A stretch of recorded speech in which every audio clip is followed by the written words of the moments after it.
Halo semuanya, kembali lagi bersama saya Lim Jungji dalam channel Berbagi Pengetahuan Bersama. Hari ini saya akan sedikit sharing mengenai sejarah telepon genggam atau yang sering kita sebut dengan handphone. Guys, dulu telepon genggam adalah suatu barang mewah yang tidak semua dapat dimiliki orang lain karena harganya mahal dan juga merupakan suatu alat komunikasi yang masih tidak banyak perusahaan memproduksinya. Tapi aku akan bahas sedikit sejarahnya. Sejarah awalnya begitu guys. Penemu pertamanya adalah Bapak Martin Cooper, seorang karyawan Motorola pada tanggal 3 April 1973. Walaupun banyak disebut-sebut sebagai penemu telepon genggam, adalah sebuah tim dari salah satu divisi Motorola, divisi tempat Cooper bekerja. Dengan modal pertama adalah Dynatac. Ide yang dicetuskan oleh Cooper adalah sebuah alat komunikasi yang kecil dan mudah dibawa berpergian secara fleksibel. Bapak Martin sangat ingin melakukan komunikasi dengan orang lain dengan personal dan bebas serta tanpa menggunakan pesawat telepon. Sehingga ia berpikir untuk menciptakan sebuah alat elektronik seperti itu. Hingga pada tahun 1970, ia mulai melakukan penelitian dan mengembangkan terhadap suatu alat komunikasi tanpa kabel. Si Bapak Cooper ini pusing nih, bagaimana dia harus memasukkan semua material elektronik ke dalam tempat yang kecil. Sampai akhirnya Cooper bersama timnya menghadapi tantangan bagaimana memasukkan semua material elektronik ke dalam alat yang berukuran kecil tersebut untuk pertama kalinya.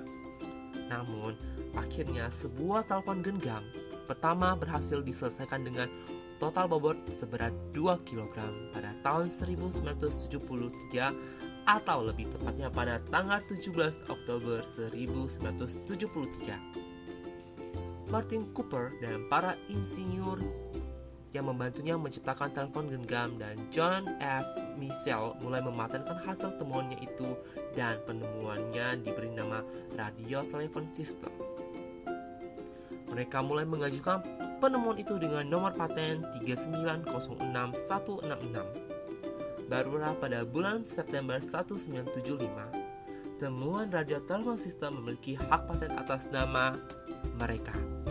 Perusahaan Motorola menjadi pelapor perusahaan yang memproduksi telepon genggam Bapak Martin Cooper. Untuk memproduksinya, Motorola membutuhkan biaya setara dengan 1 juta US dollar. Pada tahun 1983, telepon genggam pertama berharga 4.000 US dollar atau setara dengan 36 juta rupiah, setara dengan US 10.000 dolar atau setara dengan 90 juta rupiah. Guys, dulu telepon genggam hanya untuk melakukan panggilan saja loh guys. Tapi sekarang fungsinya sudah banyak. Guys, mari kita membahas beberapa generasi dari telepon genggam. Yang pertama, generasi 1 yang lahir pada tahun 1973. Telepon genggam atau handphone pada generasi pertama ditemukan pada tahun 1973 dan penghulunya adalah Bapak Martin Cooper. Pada generasi pertama ini, telepon genggam sering disebut juga dengan generasi 1G atau dikenal juga dengan istilah AMPS atau frekuensi antara 825 MHz hingga 894 MHz. Oleh karena itu, telepon genggam generasi ini bisa dibilang bersifat analog. Berbicara dengan bobot atau berat telepon genggam generasi pertama, maka beratnya sekitar 2,5 pon atau sekitar 1,1 kg. Maka dari itu, untuk handphone generasi pertama merupakan generasi telepon seluler yang cukup berat. Oke, sekarang generasi kedua. Generasi telepon kedua itu sekitar tahun 1990-an. Dari sejarah perkembangan handphone atau telepon genggam, teknologi yang dikembangkan semakin maju. Teknologi yang dikembangkan adalah teknologi 2G. Generasi telepon genggam ini diperkirakan muncul sekitar tahun 1990-an. Pada saat itu, negara Amerika Serikat sudah menggunakan teknologi CDMA atau yang disebut dengan Code Division Multiple Access. Sementara itu di Eropa menggunakan teknologi GSM atau Global System for Mobile Telecommunication. Oke, selanjutnya generasi ketiga. Generasi ketiga memasuki tahun 2000-an, di mana teknologinya sudah canggih, yaitu 3G. Dengan menggunakan teknologi 3G, maka jangkauan sinyal atau telepon genggam semakin luas, sehingga komunikasi semakin nyaman. Pada dasarnya, dunia telekomunikasi sinyal 3G ini terdapat 3 standar, yaitu EDG, Exchange Data Rates for the SM Evolution, Wideband CDMA, dan CDMA 2000. Tidak hanya itu, telepon genggam generasi ketiga mulai memasukkan beberapa sistem operasi sehingga sering dikenal sebagai smartphone atau ponsel pintar. Oleh itu, fitur yang dimiliki oleh telepon genggam generasi ketiga bisa dibilang mendekati fungsi komputer.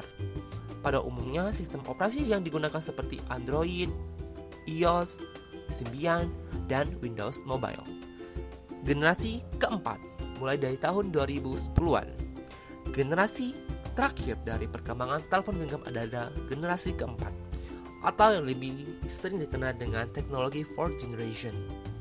Selain itu, teknologi yang ditawarkan oleh telepon genggam generasi ini berupa data terhubung dengan teknologi nirkabel seperti wireless broadband Vibro D80216, CDMA, wireless LAN, Bluetooth, dan operasi yang lainnya.